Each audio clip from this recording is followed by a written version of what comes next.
اور یاد دلاتے ہوئے بتایا کہ لوگوں تمہارے اوپر ایک دن ایسا آنے والا ہے کہ جس دن جو تمہارا باپ ہے وہ باپ تمہارے کام نہیں آئے گا اور نہ ہی بیٹا اپنے باپ کے کچھ بھی کام آ سکتا ہے۔ ایک دن ایسا آنے والا ہے تمہارے اوپر۔ اور ارشاد فرمایا کہ ان وعد اللہ حق، کہیں ایسا نہ ہو کہ آپ اس بات کو ہنسی میں لیں، کہیں ایسا نہ ہو کہ آپ اس بات پر کوئی زیادہ غور و فکر نہ کریں۔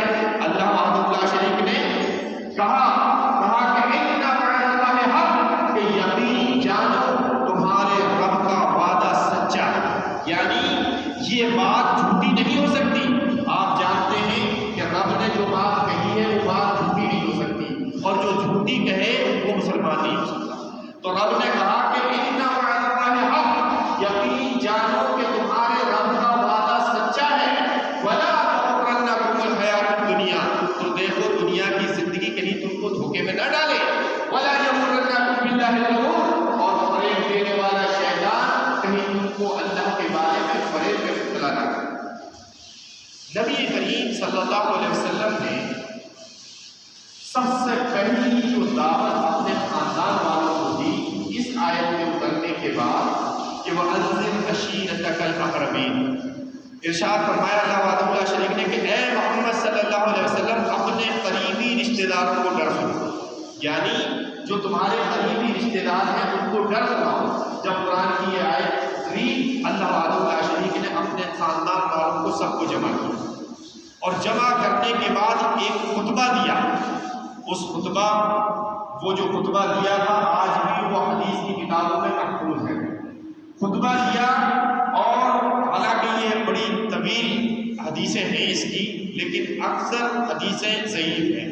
جو صحیح حدیث سے جو ملتی ہیں، جو ٹکڑا ملتا ہے وہ میں آپ کے سامنے بیان کر رہا ہوں کہ نبی کریم صلی اللہ علیہ وسلم نے جب آپ نے سب خاندان والوں کو جمع کیا، اور جمع کرنے کے بعد ان کو مخاطب کیا، اور جو پہلا خطاب تھا وہ خطاب اس طرح سے تھا کہ آپ صلی اللہ علیہ وسلم نے کہا کہ واللہ، اللہ کی قسم، انی رسول اللہ علیکم خاصہ، کہ اے لوگوں، اپنے خاندان والوں سے کہا کہ واللہ، اللہ کی قسم ہے۔ آپ جانتے ہیں کہ اگر کوئی اللہ کی قسم کھاتا ہے تو سمجھ لو کہ کوئی بہت اہم بات ہے جو کہ وہ بات آپ کو سمجھانا چاہتا ہے۔ جب کوئی قسم کھاتا ہے، اور اگر ہمارے نبی صلی اللہ علیہ وسلم قسم کھا لے کسی بات پر، تو کم از کم ان مومنوں کو تو چاہیے کہ اس بات پر غور و فکر کریں، اس بات پر دھیان دیں، اس بات پر غور و فکر کریں، اس بات کو اپنے دل میں بٹھا لیں۔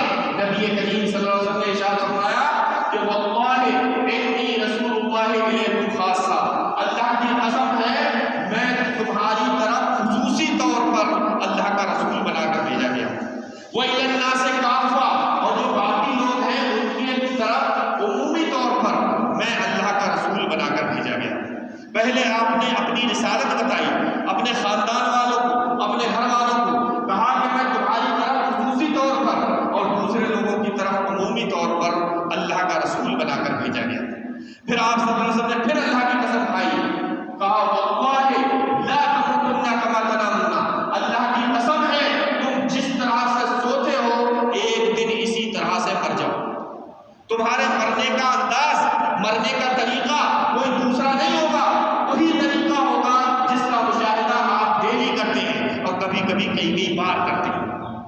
کہا واللہ لا تموتن کما تنامون، اللہ کی قسم ہے تم جس طرح سے سوتے ہو ایک دن اسی طرح سے مر جاؤ گے۔